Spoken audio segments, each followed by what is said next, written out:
Hello everyone, welcome to our YouTube channel RPSC bio academy. हम जो unit discuss कर रहे थे वो थी इथोलॉजी, और इथोलॉजी में हम जो डिस्कस कर रहे थे वो था सोशल बिहेवियर।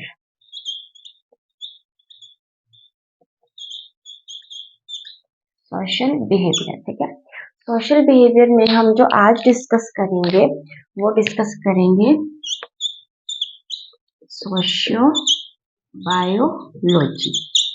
सोशियो बायोलॉजी क्या है, ये टर्म किसने दी, इन सब चीजों के बारे में हम डिस्कस करने वाले हैं। अगर हम बात करें सोशियो बायोलॉजी की, तो ये टर्म दी है E.O. विल्सन ने। इसके बारे में हम जब इंट्रोडक्टरी वीडियो देखी थी जब इथोलॉजी की, तो उसके अंदर हमने E.O. विल्सन के बारे में बात की थी। E.O. विल्सन ने कौन सी टर्म दी है, सोशियो बायोलॉजी, इसलिए E.O. विल्सन को ही फादर ऑफ सोशियो बायोलॉजी भी कहा जाता है। Then who is the father of socio biology, कौन है, E.O. विल्सन। E.O. विल्सन को ही कहा जाता है। अब हम बात करें सोशियो बायोलॉजी क्या है।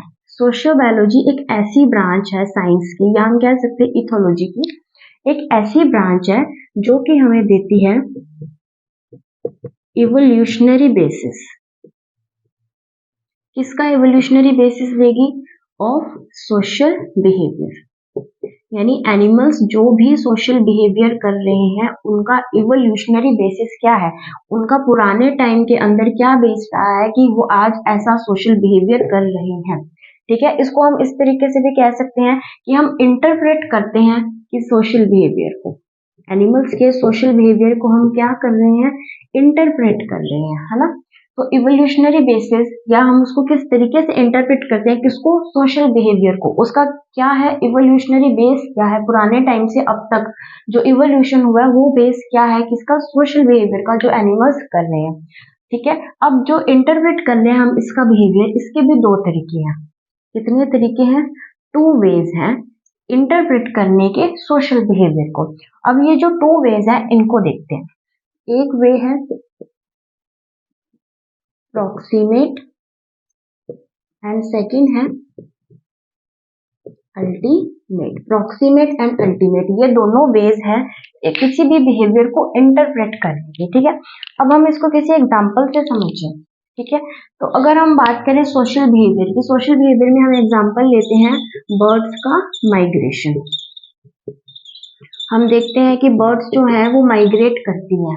ठीक है, एक जगह से दूसरी जगह पर वो माइग्रेशन शो करती हैं। तो ये कैसा है, ये एक सोशल बिहेवियर है, किसका, बर्ड्स का माइग्रेशन होना। ठीक है, अब इस बिहेवियर को हम इंटरप्रेट कर सकते हैं, इसके दो तरीके हैं। एक तरीका तो है प्रॉक्सिमेट, एक तरीका है अल्टीमेट। यानी बर्ड्स माइग्रेट क्यों करती हैं, उसका तो एक प्रॉक्सिमेट यानी इमीडिएटली, अभी उसका क्या रीजन है, और अल्टीमेट यानी फाइनल रिजल्ट उसका क्या है कि ऐसा क्यों हो रहा है, इसका इवोल्यूशनरी बेसिस क्या है। ठीक है, अगर हम बात करें प्रॉक्सिमेट या फिर हम कहें इमीडिएट, यानी आज के मौसम में जो बर्ड्स हैं वो माइग्रेट कर गई, आज ऐसा क्या हुआ, या इस मौसम में ऐसा क्या हुआ कि बर्ड्स जो है वो अपनी जगह से माइग्रेट कर गई।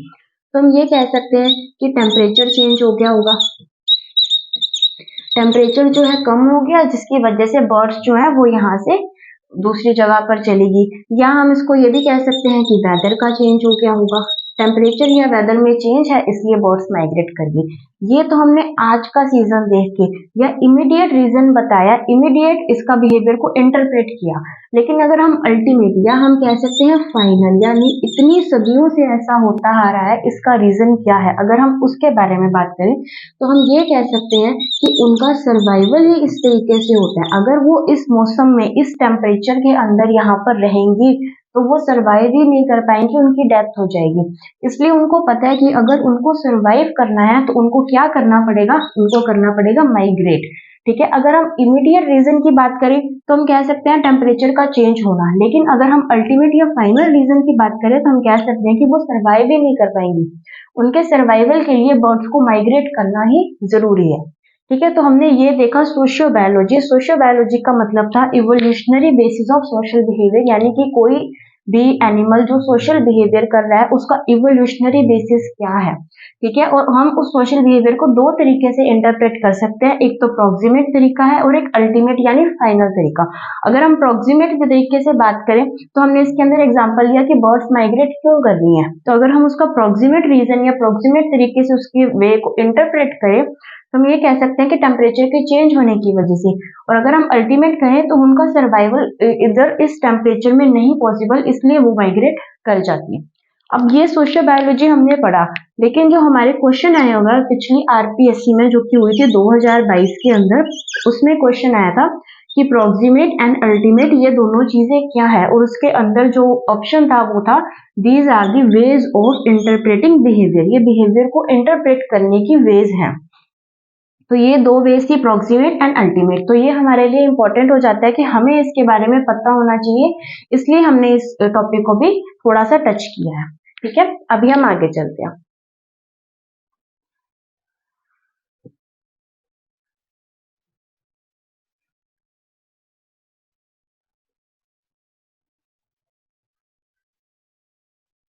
अभी सोशल बिहेवियर में और भी टर्म्स आती हैं, हम उन टर्म्स को डिस्कस कर लेते हैं।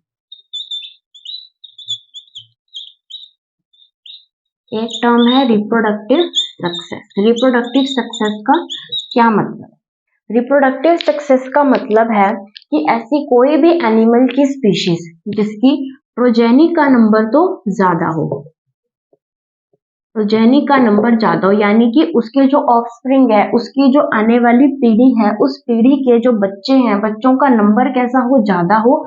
और अगर बच्चों का नंबर ज्यादा है और वो बच्चे ज्यादा से ज्यादा रिप्रोडक्टिवली मेच्योर हैं, तो ज्यादा से ज्यादा बच्चे रिप्रोडक्टिवली मेच्योर हैं, वो आगे रिप्रोड्यूस कर सकते हैं, मेटिंग के लिए कैपेबल हैं। तो अगर ऐसी स्पीशीज जिसकी प्रोजेनी का नंबर, जिसके बच्चों का नंबर भी ज्यादा है और वो सारे के सारे रिप्रोड्यूस भी कर सकते हैं, तो ऐसी स्पीशीज को बोलेंगे कि ये स्पीशीज रिप्रोडक्टिवली सक्सेसफुल है। तो रिप्रोडक्टिव सक्सेस का मतलब ये है कि प्रोजेनी का नंबर भी ज्यादा हो और ज्यादा से ज्यादा बच्चे जो है वो रिप्रोडक्टिवली मेच्योर हो, तो ऐसी जो स्पीशीज है उसे हम बोलेंगे रिप्रोडक्टिवली सक्सेसफुल। उसके बाद हम डिस्कस करते हैं रेसिप्रोसिटी। रेसिप्रोसिटी का क्या मतलब है? रेसिप्रोसिटी, या इसको हम ले सकते हैं रेसिप्रोसिटी, जैसे हम कहते हैं ना रेसिप्रोकल ऑफ दिस, जैसे कि help me today, I will help you tomorrow, यानी तुम मेरी आज मदद करो, मैं तुम्हारी कल मदद करूंगा। रेसिप्रोसिटी का मतलब क्या है कि तुम मेरी आज हेल्प करो, तुम कुछ मेरे लिए आज अच्छा करो, मैं तुम्हारे लिए कल अच्छा करूंगा। यानी तुमने आज मेरे साथ कुछ अच्छा किया, वो मेरे लिए क्या हो गया, एहसान, अब मैं उसका एहसान भी तो कल उतारूंगा। तो ये क्या है, ये एक रेसिप्रोसिटी, ये एक ऐसा बिहेवियर है जो कि एनिमल्स में देखा जाता है, ठीक है। उसके बाद एक बिहेवियर आता है कोऑपरेशन। कोऑपरेशन बिहेवियर भी एक सोशल बिहेवियर है जो एनिमल्स में देखा जाता है। कोऑपरेशन का मतलब है कि हेल्प व्हेन नीडेड, कि जब जरूरत हो तब एनिमल्स एक दूसरे की हेल्प करते हैं, इसे क्या बोला जाता है, इसे बोला जाता है कोऑपरेशन। अब कोऑपरेशन के भी कई टाइप्स हैं, जैसे कि कोऑपरेटिव तरीके से क्या करना, हंटिंग करना, यानी दो या दो से ज्यादा स्पीशीज मिलकर जब किसी का शिकार करने जाए तो उसे क्या बोलेंगे, कोऑपरेटिव हंटिंग। कोऑपरेटिव डिफेंस, यानी कि दो या दो से ज्यादा स्पीशीज जब मिलकर अपने अपने ग्रुप को प्रोटेक्ट करती है, डिफेंड करती हैं सामने वाले प्रेडेटर से, तो हम कह सकते हैं कि यहाँ पर क्या हुआ, कोऑपरेटिव डिफेंस। उसी तरीके से नेस्टिंग, यानी एक ही नेस्ट में ज्यादा स्पीशीज रह रही हैं अपने बच्चों के साथ, तो वो होती है कोऑपरेटिव नेस्टिंग। तो ये जो सोशल बिहेवियर है ये भी कुछ एनिमल्स में देखा जाता है, इसे बोला जाता है कोऑपरेशन। और अगर तुम एहसान वाली बात करोगे तो वो आ जाएगा रेसिप्रोसिटी, ये भी देखा जाता है। और रिप्रोडक्टिव सक्सेस एक ऐसी टर्म है जहाँ पर प्रोजेनी का नंबर जितना ज्यादा होगा और उसके बच्चे जितने ज्यादा रिप्रोडक्टिवली मेच्योर होंगे, उस स्पीशीज को उतना ही रिप्रोडक्टिवली सक्सेसफुल कहा जाएगा। अभी हम आगे चलते हैं।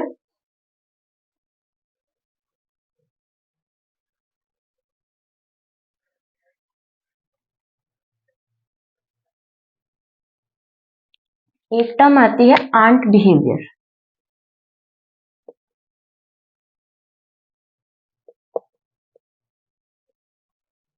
आंट बिहेवियर देखा जाता है लायंस के अंदर, लंगूर्स के अंदर, और भी देखा जाता है, बट मेन यही है, लायंस एंड लंगूर्स के अंदर जो है वो आंट बिहेवियर देखा जाता है। आंट बिहेवियर का क्या मतलब है? आंट बिहेवियर का मतलब है कि पहले हम लिख लेते हैं, take care of offspring,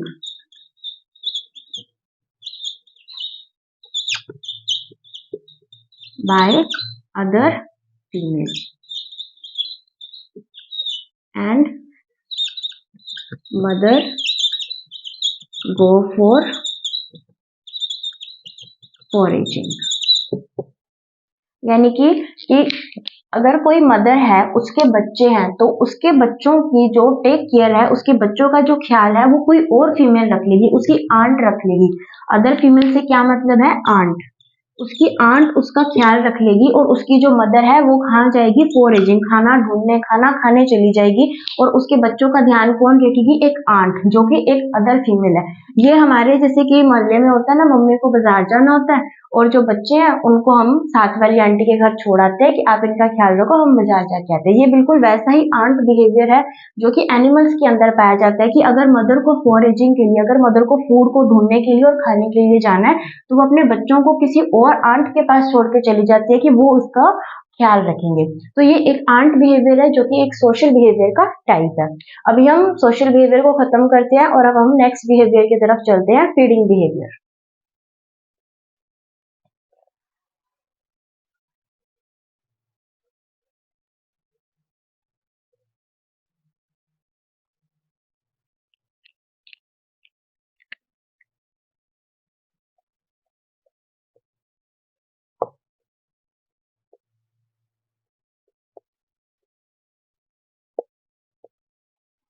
feeding behaviour का मतलब क्या है? फीडिंग बिहेवियर का मतलब है कि कैसे different animals different different mechanism को यूज कर कर अपनी फीडिंग करते हैं, यानी कि अपना खाना खाते हैं। तो कैसे एनिमल्स अलग अलग मैकेनिज्म को यूज करते हुए अपना खाना खाते हैं, तो उसे बोला जाता है फीडिंग बिहेवियर। अगर फीडिंग बिहेवियर के अंदर हम एनिमल्स को क्लासिफाई करने की बात करें, तो फीडिंग बिहेवियर के अंदर एनिमल्स जो है वो 3 पार्ट्स में डिवाइड हो जाते हैं। पहले आते हैं हेटेरोट्रोफ,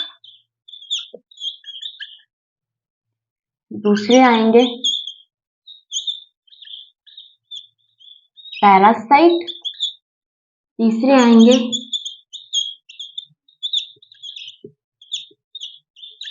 सैप्रोफाइट्स, एंड फोर्थ हम एक ऐसी कैटेगरी बना लेते हैं जिसके अंदर मिक्स्ड, यानी कि इसके अलावा कोई और कैटेगरी है तो हम वो फोर्थ मिक्स में डाल देंगे, लेकिन इसकी मेन कैटेगरीज कितनी होती हैं? 3 ही कैटेगरी होती है। ठीक है, अगर हम बात करें हेटेरोट्रॉफ्स, हेटेरोट्रॉफ्स क्या होता है? हेटेरोट्रॉफ्स वो होते हैं जो कि फीड करते हैं लिविंग प्लांट्स एंड एनिमल्स के ऊपर।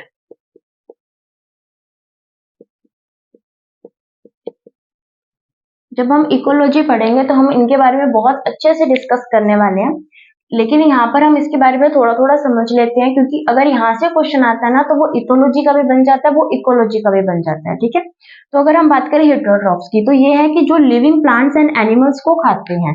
ठीक है, एक होते हैं ऑटोट्रॉफ्स, एक होते हैं हेटेरोट्रॉफ्स। ऑटोट्रॉफ्स वो होते हैं जो अपना खाना खुद बनाते हैं, जैसे कि प्लांट्स, और हेटेरोट्रॉफ्स वो होते हैं जो कि अदर के ऊपर डिपेंड होते हैं, तो वो प्लांट्स के ऊपर डिपेंड रहेंगे या एनिमल्स के ऊपर डिपेंड रहेंगे। तो हम कैसे हैं? हम हैं हेटेरोट्रॉफ्स।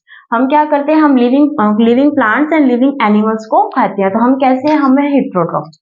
अगर हम पैरासाइट की बात करें, तो पैरासाइट वो है जो कि लिव करते हैं ऑन अदर प्लांट्स और एनिमल्स, यानी कोई ऐसे एनिमल्स जो दूसरे एनिमल्स या प्लांट्स के ऊपर ही रहते हैं, उनके साथ ही उनका जीवन चलता है। जैसे कि लाइस की बात करें, लाइस इन ह्यूमंस, यानी कि हमारे सिर पर जो जुएं पड़ जाती हैं, जो बच्चे होते हैं उनके सिर में जुएं होती हैं, तो वो कैसी है? वो है एक पैरासाइट। वो कहाँ रहती है? अदर एनिमल के ऊपर, या अदर प्लांट्स और अदर एनिमल्स के ऊपर जो एनिमल्स रहते हैं उनके साथ ही उनका खाना पीना होता है, तो ऐसे को क्या बोला जाता है? पैरासाइट। सेप्रोफाइट्स क्या होते हैं? सेप्रोफाइट्स होते हैं जो कि फीड करते हैं डेड प्लांट्स एंड एनिमल्स, जो कि dead plants and dead animals को फीड करते हैं, उन्हें क्या बोला जाता है? सेप्रोफाइट्स। एक सेप्रोफाइट और डिकम्पोजर को हम साथ साथ लेकर चलते हैं, लेकिन इनके अंदर बहुत ही माइनर सा डिफरेंस होता है, हम डिस्कस करते हैं। एक होते हैं सेप्रोफाइट्स और एक होते हैं डिकम्पोजर्स। सेप्रोफाइट्स एंड डिकम्पोजर्स, अगर हम बात करें सेप्रोफाइट्स की, तो सेप्रोफाइट्स वो होते हैं जो कि लिव और फीड करते हैं। कहाँ पर फीड करते हैं? Dead organic matter. Dead organic matter यानी कि जो कि डेड प्लांट्स एंड एनिमल्स है उन्हें क्या बोला जाता है? Dead organic matter, Dom.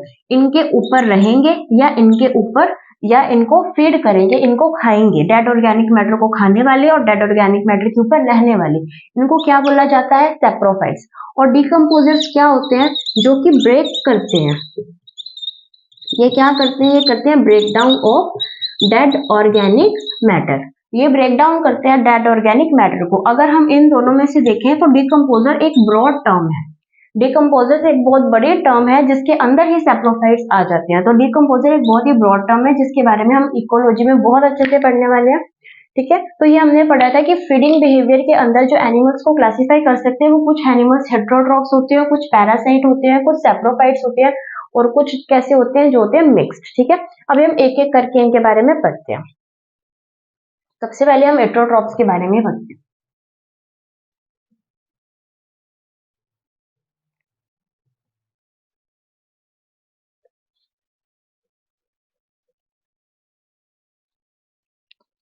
Heterotrophs के अंदर भी एनिमल्स को 3 पार्ट्स में डिवाइड किया जाता है।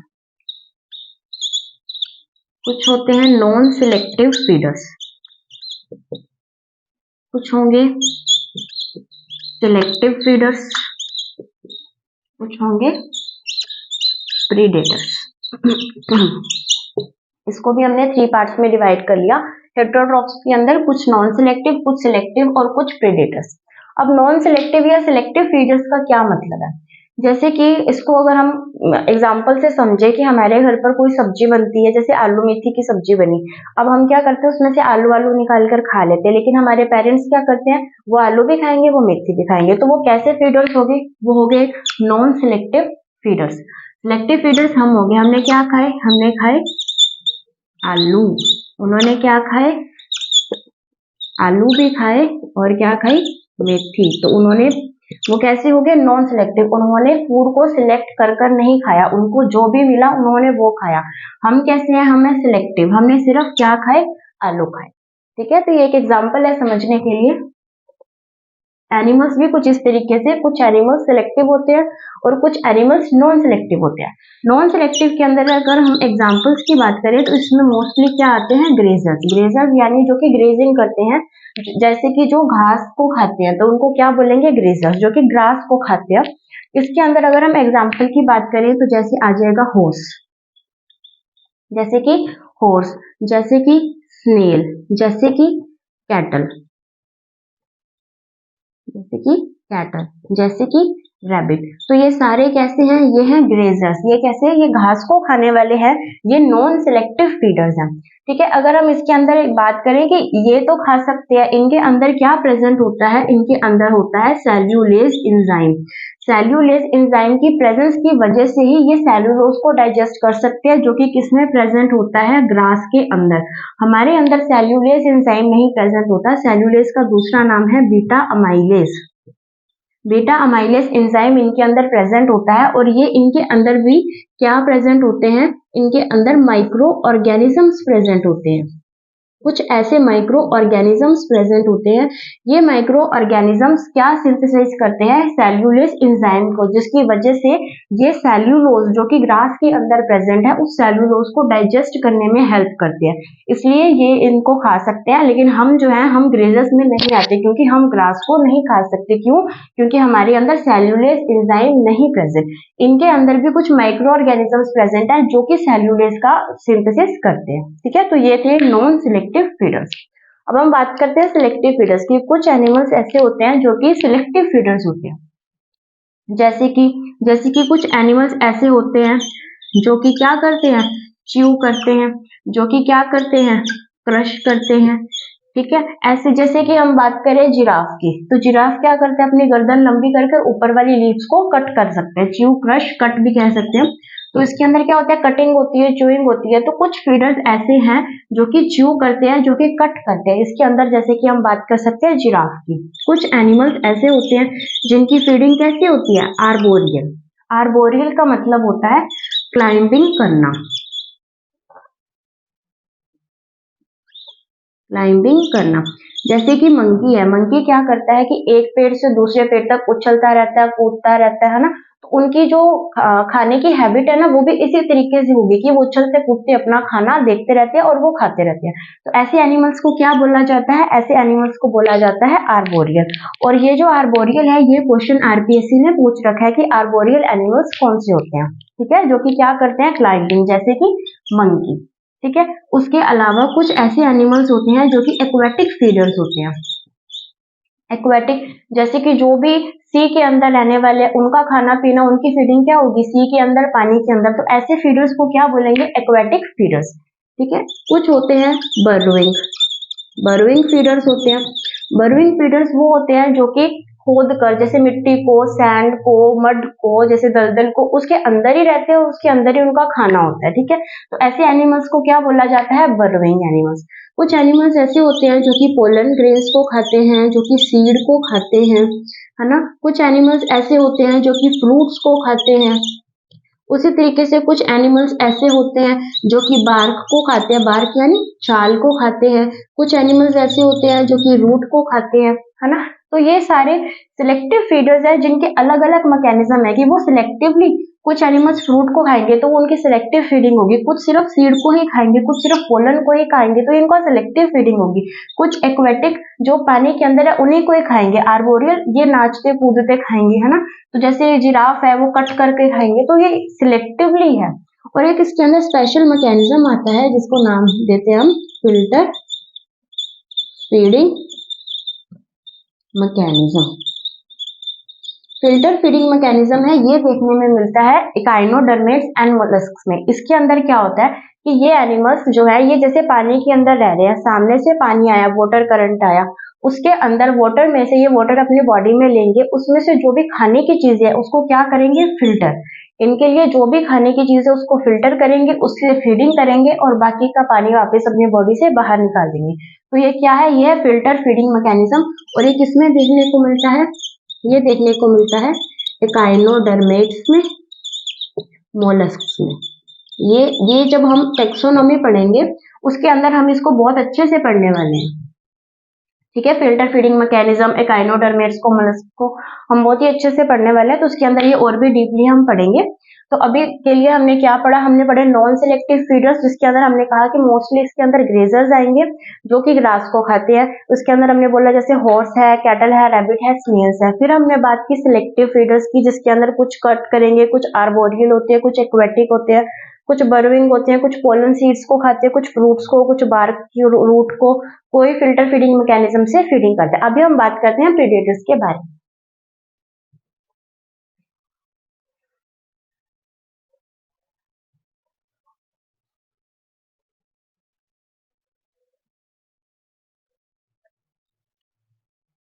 अभी हमारा थर्ड रह गया, सी पार्ट, प्रीडेटर्स।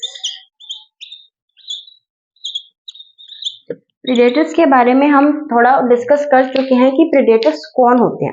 इसके लिए हम थोड़ा वापस रिवाइज करते हैं, एक प्रीडेटर प्रे रिलेशनशिप को समझते हुए।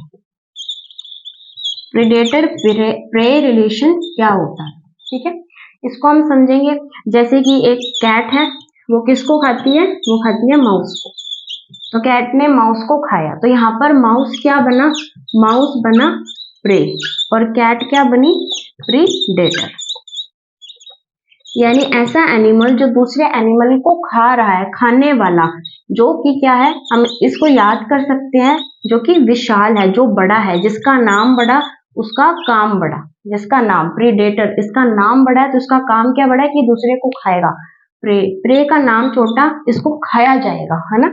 तो जो छोटा है वो तो वीक होगा, इसको खाया जाएगा, लेकिन जो जिसका नाम बड़ा वो क्या करेगा, दूसरे को खा लेगा। तो ये प्रीडेटर प्रे रिलेशनशिप है ये है तो बहुत ही इजी, लेकिन बस इसके नाम की वजह से कंफ्यूजन हो जाती है कि प्रेडेटर कौन है और प्रे कौन है। प्रे वो है जिसे खाया जाता है, प्रेडेटर वो है जो खाता है। ठीक है, तो ये थी प्रेडेटर प्रे रिलेशनशिप, जिससे हमें समझ में आया कि प्रेडेटर्स होते क्या है। अभी हम आगे चलते हैं।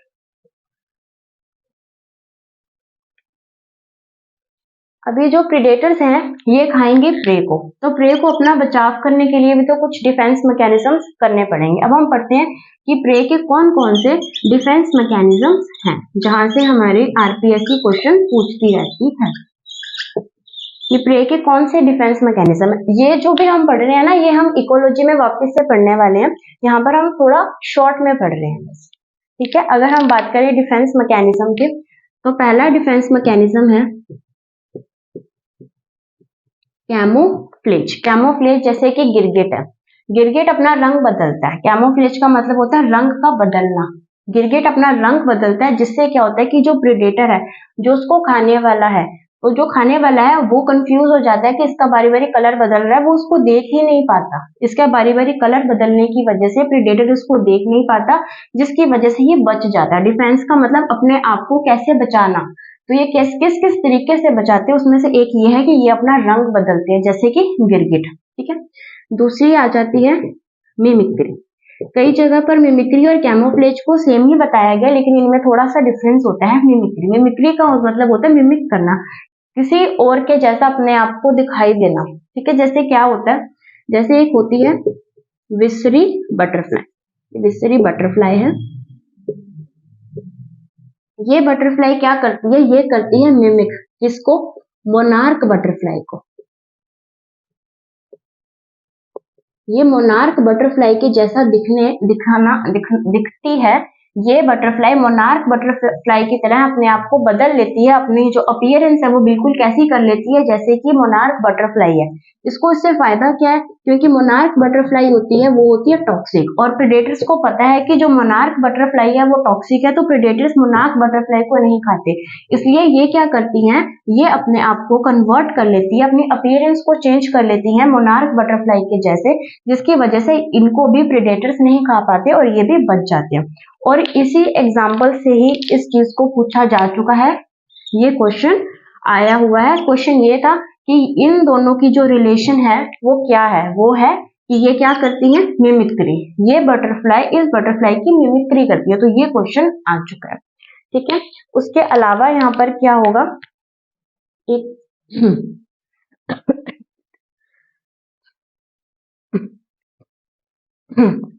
तो तीसरा क्या होगा, एपोसीमेटिज्म। एपोसीमेटिज्म का मतलब क्या होता है, एपोसीमेटिज्म का मतलब होता है कि ये क्या करती है, ये शो करती है वार्निंग कलर्स। अब वार्निंग कलर्स क्या होंगे, वार्निंग कलर्स जैसे कि होते हैं रेड, है ना, जैसे कि ऑरेंज, यानी ऐसे कलर जिनको देखकर ऐसा लगे कि यहाँ पर क्या है, डेंजर है। तो ये रेड और ऑरेंज कलर ऐसे कलर्स अपने ऊपर अपने अपीयरेंस में शो करती है कि ऐसा लगता है कि यहाँ पर डेंजर है, जिसकी वजह से इस प्रोसेस को क्या बोला जाता है, एपोसीमेटिज्म। और ये प्रेडेटर्स करते हैं, प्रेडेटर्स इनको देखकर ये क्या करते हैं, इनको लगता है कि यहाँ पर डेंजर है, तो ये इनको नहीं खाते हैं। और ये काम करता कौन है, ये काम करता है एग्जाम्पल के रूप में मोनार्क बटरफ्लाई। तो मोनार्क बटरफ्लाई क्या करती है, मोनार्क बटरफ्लाई इस तरीके के जो डेंजर कलर्स हैं वो अपने प्रेडेटर को शो करती है, जैसे कि रेड और ऑरेंज। ऐसे डेंजर कलर शो करने से इन्हें पता लग जाता है कि यहाँ पर कोई ना कोई डेंजर है, तो ये जो बटरफ्लाई है ये टॉक्सिक है, हमें इसे नहीं खाना है। तो इस तरीके से ये भी बच जाती है, और इस प्रोसेस को क्या बोला जाता है, एपोसीमेटिज्म। ठीक है, और जो ये वाला क्वेश्चन है, ये क्वेश्चन भी आरपीएससी में पूछा हुआ है। ये क्वेश्चन असिस्टेंट प्रोफेसर के अंदर आया हुआ है, मोनार्क बटरफ्लाई का, कि ये वार्निंग कलर शो करती है, इस तरीके से क्वेश्चन आया हुआ है। ठीक है, तो ये थे सारे डिफेंस मैकेनिज्म जो कि इंपॉर्टेंट थे, जो प्रे शो करता है अपने आप को बचाव करने के लिए। अब उसी तरीके से प्रेडेटर्स भी कुछ मैकेनिज्म शो करते हैं, वो हम अभी देखते हैं। जैसे कि हम कह सकते हैं सोनार। सोनार के बारे में आपने सुना होगा, साउंड नेविगेशन एंड रेंजिंग। सोनार के अंदर क्या होता है कि साउंड वेव्स भेजी जाती हैं, जैसे अंडर वाटर के अंदर सोनार को भेजा जाता है तो वो क्या करते हैं कि वो साउंड वेव्स को भेजती हैं। जैसे कि ये अंडर वाटर, हम इसको समझते हैं, जैसे कि ये अंडर वाटर, ये गई, ये सोनार है, यहाँ पर कोई शिप है, इसके अंदर सोनार सिस्टम लगा हुआ है, ठीक है, और यहाँ पर कोई ऑब्जेक्ट है, यहाँ पर कोई ऑब्जेक्ट है। अब यहाँ से क्या जाएंगी, यहाँ से जाएंगी सारी साउंड वेव्स, इस तरीके से साउंड वेव्स जाएंगी, ठीक है। तो जहां पर कोई ऑब्जेक्ट नहीं है वहां से तो साउंड वेव्स बिल्कुल ही सीधी चली जाएंगी, लेकिन जैसे ही इसको कोई ऑब्जेक्ट मिला तो साउंड वेव्स कैसी होंगी, रिफ्लेक्ट करेंगी पीछे की तरफ, जिससे यहाँ पर बैठे पता लग जाएगा कि सामने कोई ऑब्जेक्ट है, ठीक है। तो ये वाला जो सोनार सिस्टम है, इस सोनार सिस्टम को कुछ एनिमल्स भी यूज करते हैं, वो भी क्या करते हैं, वो भी साउंड वेव्स को भेजते हैं। अब हम पढ़ते हैं कि ऐसे कौन से एनिमल्स होते हैं। ये बहुत ही इंटरेस्टिंग यूनिट है इथोलॉजी, अगर हम इसको बहुत डीप में पढ़ें, लेकिन हमें हमारा सिलेबस भी देखना है। तो ये जो साउंड वेव्स हैं, ऐसे एनिमल्स जो हैं वो साउंड वेव्स को रिलीज करते हैं, जैसे कि बैट्स हैं, जैसे कि वेल्स हैं। बैट्स यानी जो कि चमगादड़ है वो, और वेल्स, वेल्स पानी के अंदर करेंगी, बैट्स एयर के अंदर करेंगी, साउंड वेव्स को रिलीज करेंगी। और ये क्या करेंगी, ये करेंगी इको लोकेशन। इकोलोकेशन का मतलब इन वेव्स को भेजने से ये क्या कर रही हैं, ये कर रही हैं लोकेट, किसको, अपने जो भी इनका ऑब्जेक्ट है, जो भी इनका, यहाँ पर हम क्या कह सकते हैं, प्रे।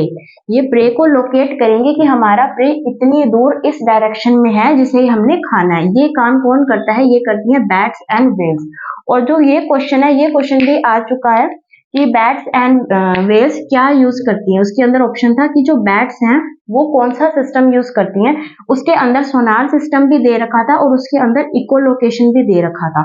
लेकिन इनके अंदर जो होता है वो होता है echolocation sensor system. Sonar system तो बहुत ही जनरल सी चीज है, लेकिन स्पेसिफिकली इनके अंदर कौन सा सिस्टम प्रेजेंट होता है, इकोलोकेशन सेंसर सिस्टम। तो उसका जो आंसर था वो यही था, इकोलोकेशन सेंसर सिस्टम बैट्स के अंदर प्रेजेंट होता है। ये ऑब्जेक्ट या प्रे को आइडेंटिफाई करती है, उनको लोकेट करती हैं और फिर उनको खा लेती है, ठीक है। अब इन्होंने इस तरीके से अपने आप को मॉडिफाई किया, तो कुछ और भी एनिमल्स हैं जो इनसे बचने की भी कोशिश करेंगे कि सोनार वेव्स, ये तो गलत बात होगी कि ये तो आते हैं, ये तो हमें लोकेट करते हैं और हमें खा के चले जाते हैं।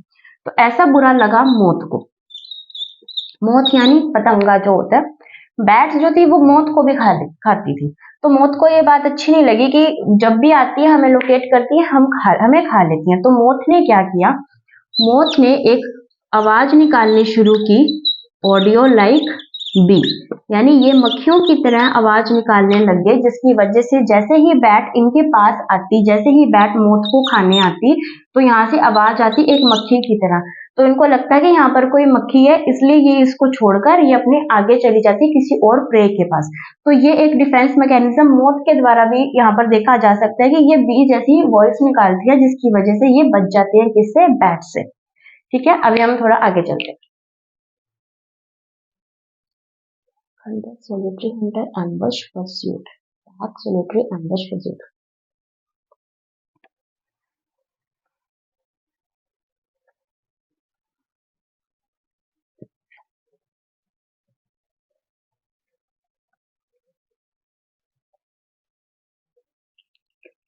हम पढ़ रहे थे प्रीडेटर्स के बारे में।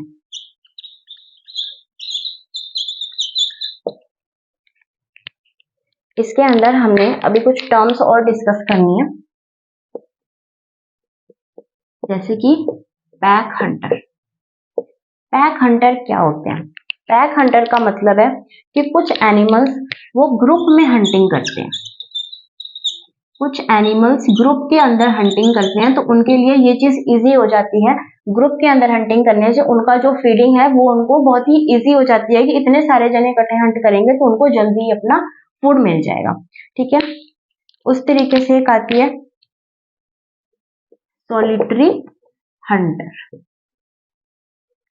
यानी कुछ एनिमल्स ऐसे होते हैं जो कि सिंगल हैंडेडली ही अपनी हंटिंग करते हैं, वो अकेले करते हैं, सिंगल हंटिंग करते हैं, अकेले ही शिकार कर लेते हैं। जैसे कि इसका एग्जांपल है गोल्डन ईगल। ये सॉलिटरी यानी सिंगल तरीके से ही अपना हंटिंग कर लेते हैं, अपना शिकार कर लेते हैं। उसी तरीके से टर्म आती है एम्बुश प्रीडेटर्स। एम्बश प्रीडेटर्स वो होते हैं ऐसे प्रीडेटर्स जो कि क्या करते हैं, ये छुपकर वेट करते हैं। ये छुपकर क्या करते हैं, वेट, अपने प्रे का छुपकर वेट करते हैं। जैसे इनको प्रे दिखता है उसके ऊपर अटैक कर लेते हैं और ये प्रेडेटर्स उन प्रे को खा लेते हैं। तो अगर हम इसके एग्जाम्पल की बात करें तो इसका एग्जाम्पल आएगा जैसे कि वाइपर। वाइपर क्या, एक स्नेक है, जैसे कि टाइगर। वाइपर और टाइगर ये क्या करते हैं, ये एम्बश प्रेडेटर्स है, ये छुपकर वेट करते हैं अपने प्रे का और जैसे ही दिखता है उसके ऊपर अटैक कर लेते हैं। और इसके अंदर एक लास्ट टर्म है परस्यूट प्रीडेटर्स। परस्यूट प्रीडेटर्स क्या होते हैं, परस्यूट प्रीडेटर्स वो प्रीडेटर्स होते हैं जो कि स्पीड से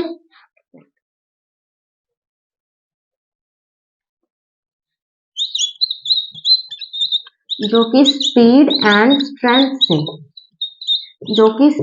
स्ट्रेंथ से क्या कर लेते हैं, हंटिंग कर लेते हैं। यानी इनकी स्पीड एंड स्ट्रेंथ ही इतनी अच्छी होती है, इनको परस्यूट प्रीडेटर कहते हैं, जिसे प्रे भाग नहीं सकता। इसका एग्जांपल है सबसे तेज दौड़ने वाला चीता। चीता के अंदर क्या है, चीता एक परस्यूट प्रीडेटर है। ठीक है, ठीक है, तो आज के लिए इतना ही। आज हमने फीडिंग बिहेवियर स्टार्ट किया था, हम कल के लेक्चर में फीडिंग बिहेवियर को खत्म करेंगे और हम हमारा लर्निंग बिहेवियर स्टार्ट करेंगे। Thank you.